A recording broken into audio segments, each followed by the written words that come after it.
All right, so let's now talk a little bit about Eldrazi Tron and its position in Modern and how you eventually moved into your Devoted Devastation archetype, which is like super combo heavy. I saw your list. It's like It is all only combo. it's super all in combo. Screw value. Who needs value when you just go for the win? Yeah, I think I'm killing somebody with combat damage, like with creatures, in one not match in one game per 20 to 50, because I'm not counting. Yeah. I remember just never. That today I killed. Yeah, it's never. So this is just pure combo. Mm-hmm. So Eldrazi Tron, from the moment of banning of Fateless Looting, it just got weaker and weaker with every week, I think. But still, its late game was powerful enough to beat other mid-range. Its early game was better than Green Tron to fight some combo decks and some fast decks. Chalice of the Void was good enough to steal some games. It was okay. Well, after Oko got banned, I still saw a lot of Eldrazi Tron results, and we saw that. What is that? Matthews 34 was at the top of the leaderboards, and he piloted Eldrazi Tron. And some other players to me, including, we were quite high. And there is still the moment where deck gets worse and worse, but there is some inertia that people were playing it and they will still playing it until you reach some level when they stop. So I'm afraid that this situation will never happen to Modern and Magic itself. That's why I hope that Wizards will not just count money. Our money is fine. We earned a lot, so we just can keep printing the same stuff all the time, because we will reach this critical point where there will be no coming back. So after some time we had for example, Ponza with new cards, and this fight between Banned Snow Control and Amulet Titan. And the problem was that Titan was better in late game and faster, and Banned Snow Control was just much stronger in the late game. Yep. And we really had to struggle and flex our muscles to the maximum. And it turned out that if we don't have Tron, if we don't have super good draw, we're just not winning those matchups. So then I started playing, at least for quite some time, Ponza, red-green midrange, to play. If you can't beat them, join them. I'm not joining them. I could beat Ponza, but I could not beat Banned Snow Control and Amulet Titan. And this deck was super good. So I made some top 8 there, but Ponza was good for I don't know, a week or two, because this deck is super good against certain strategies and just sucks against all the rest. Okay. So then Lurrus got printed, and I just tested Eldrazi Tron, and the problem was that even if you have Chalice, you want to cast it on 0, because you don't have much removal, and Lurrus will come down and they will just bury you in card advantage. So if you don't collect your Tron, you're just gonna have very hard time. If you set your Chalice on 1, for example, Jant has a couple of Callaghan's Commands, Abrupt Decays, Assassin's Trophy. This deck is very strong, very fast. Yeah. And this was only the top of iceberg, right? There was plenty other decks, like Yorion decks in late game, just you cannot outmuscle them. You cannot.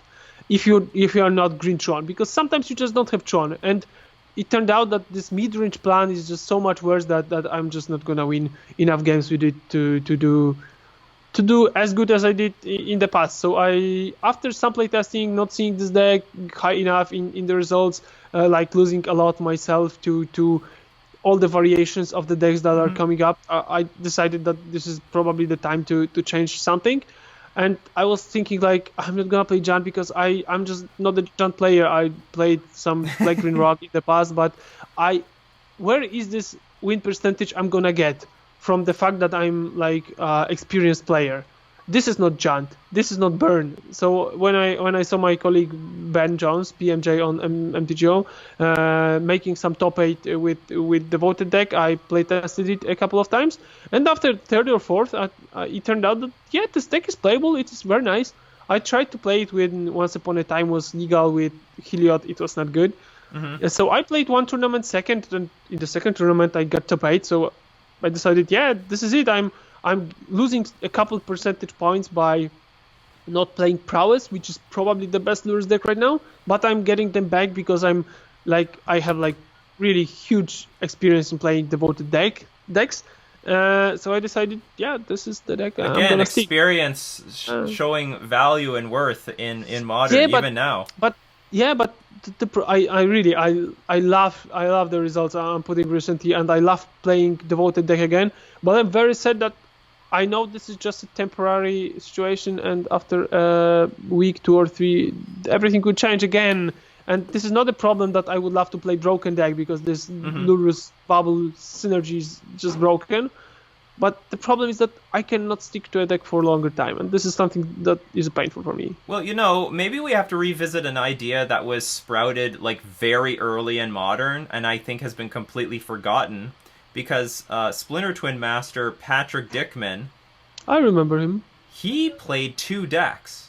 He was a master of 2 decks, but he was only known for one. Do you know the other one he played? I don't know, Tron? Affinity.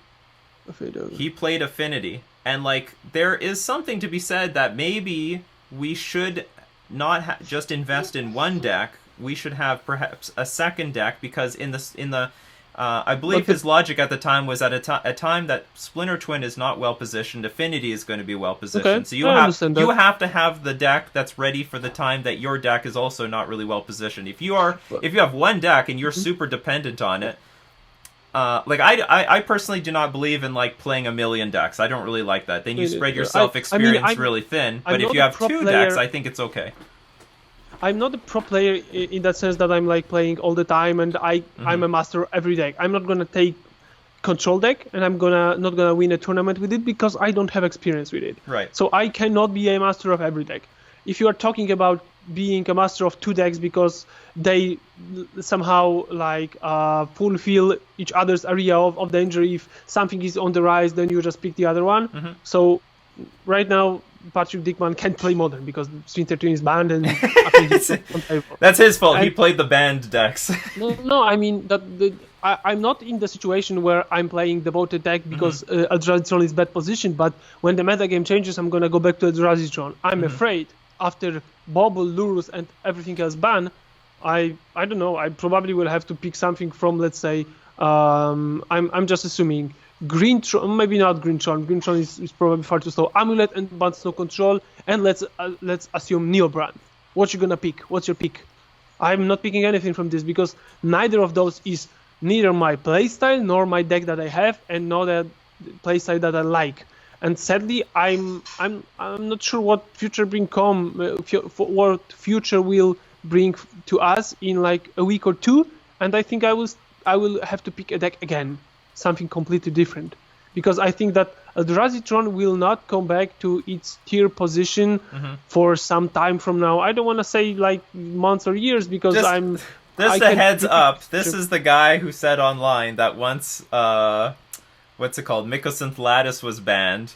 He was like, "All right, that's it. We're done. We can close the Facebook group."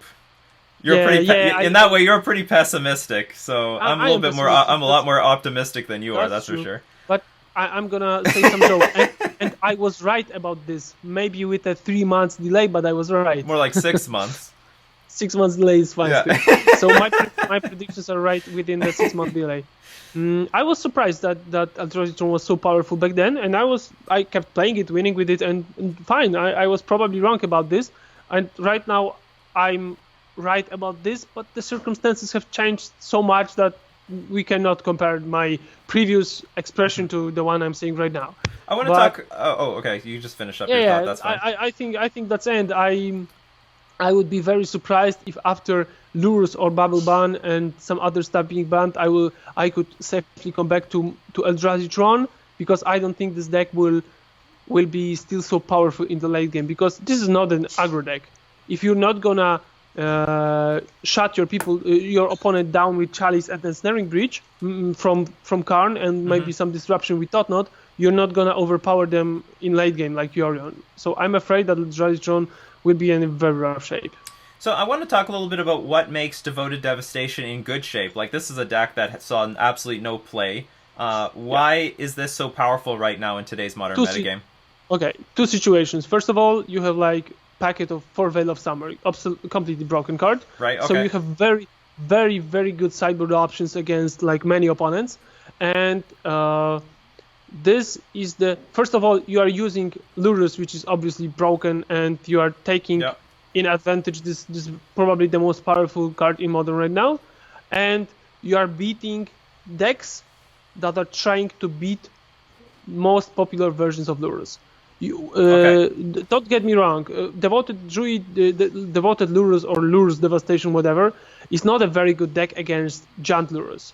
This is probably one of the most difficult matchups you can have from the top of the meta. But if you take Burn or Prowess, this is difficult but winnable. Yep. We have very strong sideboard, but this is not a very favorable matchup for us. But everybody else that is coming prepared, they are playing like Tron, Amulet Titan, like Field Midrange, and Yorion decks, and you crush them. I mean, I have lost like 2 quarterfinals or quarter and semi against Amulet Titan because of some strange circumstances. I think I was unlucky, but I have won everything against them in Swiss. So of course you're gonna lose some matches, but you're crushing Yorion, which is the deck on the completely other side on the other pole of the metagame. There is Prowess that wants to go as fast as possible, and there is Yorion that wants to beat everything that is like going into late game. And if their plan is to beat Burn, then you just come and beat everything that plans to beat Burn. Because if the problem is no form ad nauseum, this is strange if you face another combo matchup. But if big mana and control comes down, you just have much more resilient game plan than control. Control cannot put enough removal spells to stop your combo because you have like 4 druids, for Eladamical, for Final of Devastation to find them. You have Thank God Jeskai Control is not in the format. Yeah, Jeskai Control would be a horrible matchup because against a lot of removal spells you have either Giver or Barenton, and you have Veil of Summer. So combination of red and white removal spells is the most difficult to fight with, because if somebody is black-red, you have both Barenton and Spellskite to fight bolts, and you have Veil to fight pushes. Yep. If somebody is like green-black, you have this and that. If somebody is, let's say, what else? White and black or blue and black, then you have Veils and so on and so forth. If somebody is combining like bolts with puffs, you have no answer for that. But the case is that you have post-mortem launch, you are very fast, very resilient, you have a lot of very strange card advantage like Veil, like Lure, and so on. And those decks are simply cannot put enough removal spells fast enough to compete with you. And you just don't go into the late game with the decks that will crush you in the late game. Right. And this is like the case. All right.